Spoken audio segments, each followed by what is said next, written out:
What is up, everybody? JD here. Hope you're doing well today. Got a new one in from Spyderco to check out. Let's jump into it.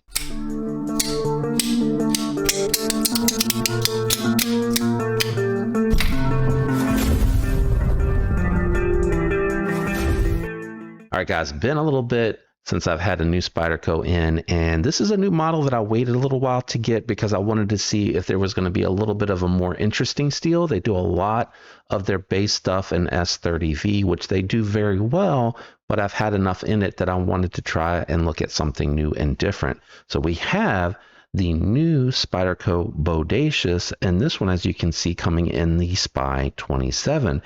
Interestingly, though, on this model, they did a smoother G10. While it does have some texturing to it still, it is a lot smoother than what you typically see on like your paramilitary line with the G10. This more follows the pattern on what you would see on the Shaman, which this is basically sort of kind of like a choilish Shaman with a few differences. The one thing that you'll notice on this one here, it has the flat scales instead of the contoured scales. The overall profile on the Bodacious is also a little bit thinner, so this is more of a slicer than what you're going to see from the Shaman, slightly. It does have their standard Spyderco steel clip. It is tip up carry only. It is not tip down like you may see on some of the Spydercos, and it is still riding on washers. Very nice detent, tuned very well. I love the blade shape on this. Again, it does remind me of like the Shaman without a choil on it, and very comfortable in hand. For me, this is great because I'm able to get a full grip on here with a little bit left over, and it leaves a ton of cutting edge on here. Spyderco always does the best job I've seen on a plunge grind. This is like immediate termination, and then they have a little bit of a gap here before you get to your edge. Just come right up to the edge and just tape over the plunge grind here for your sharpening, and you're going to be good to go with this one. A lot of folks will also add a sharpening choil. I really don't think that it's necessary on this one. It's just going to keep like a little chin here as you go up on the steel. Not a big deal to me. The compression lock system is one of the stronger locking systems out there. It's going to lock it up solid. This one came to me fairly broken in. I really only have like the click sensation, but it's not really moving around per se a bunch. It is perfectly centered on my version. Is it? That looks off a little bit now. Hold on. Let me see. I was wiggling it, so I'm wondering if I somehow moved it. Let's see here. I think this is a T10. You just check to make sure. Nope, that's tight. Tight. Tight. Well, I thought it was centered when I got it, but it is slightly favoring the pocket clip side, which is not that unusual for something coming from Spyderco. It could be also that this is thread locked. The other thing that you can try to do here is you can try to play around with the hardware on the bottom. Sometimes that will make a difference. That is locked in there. They got some thread locker on this one for sure. Yeah, thread locker. Good thing I got a new bit on there. And breaking it loose has now moved it perfectly centered. So let me just check these guys over here. They feel good. They probably just over tightened it a little bit. You really don't have to go crazy with these.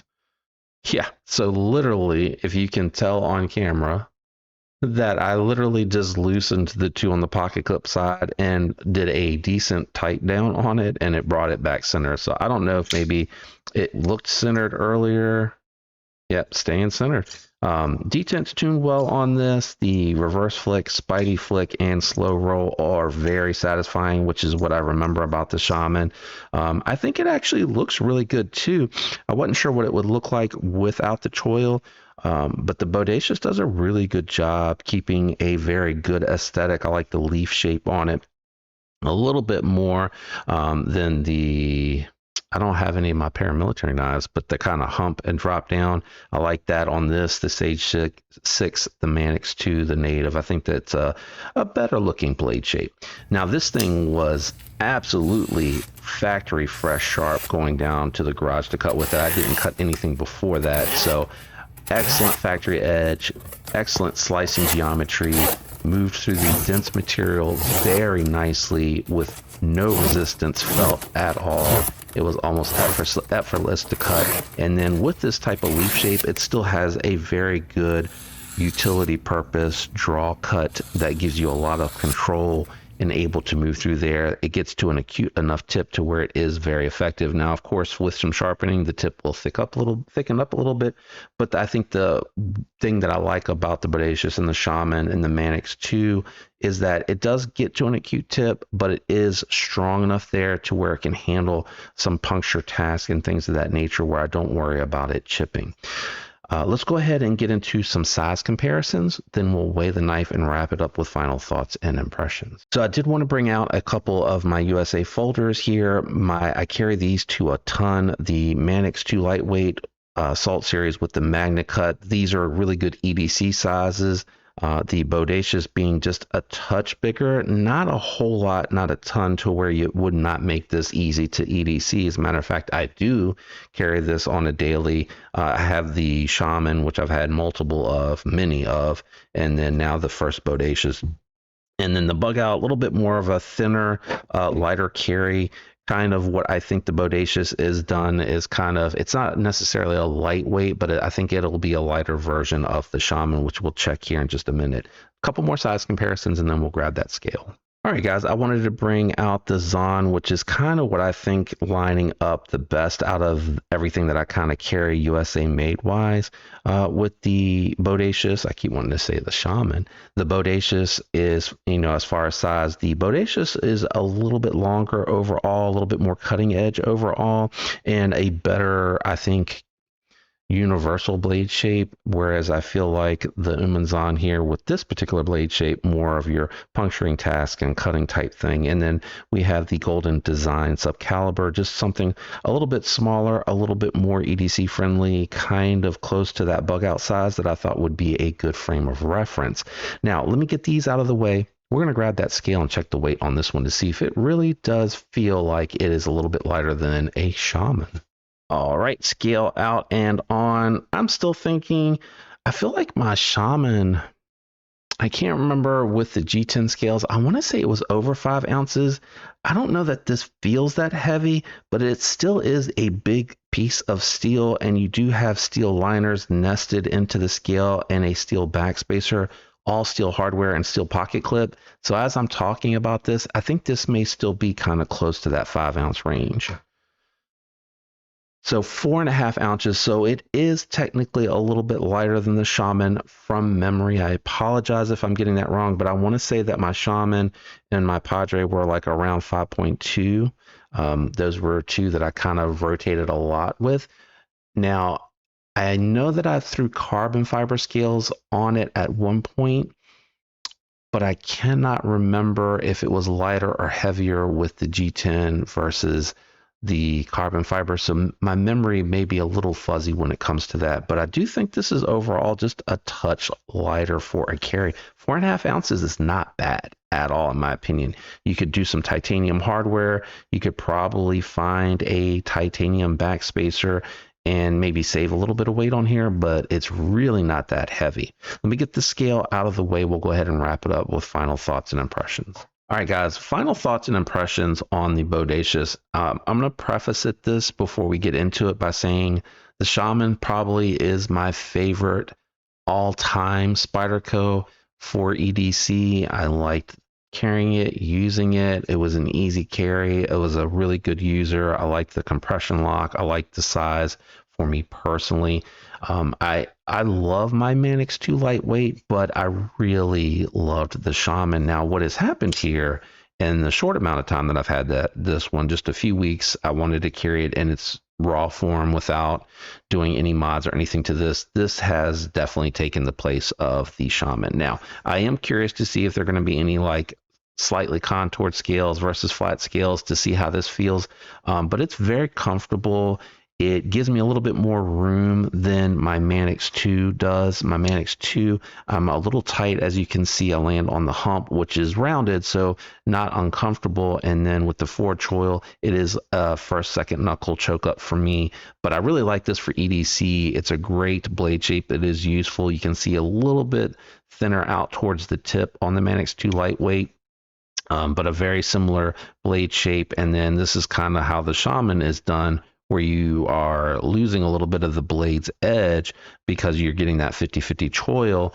And with this one, you get a ton of space. Now, this is a larger knife. It's not going to be for everyone. I totally get that. But as of right now, I would say I give it a slight edge just because of the roominess of it over the Manix 2 lightweight plus the additional edge. And I really love the Manix 2 lightweight.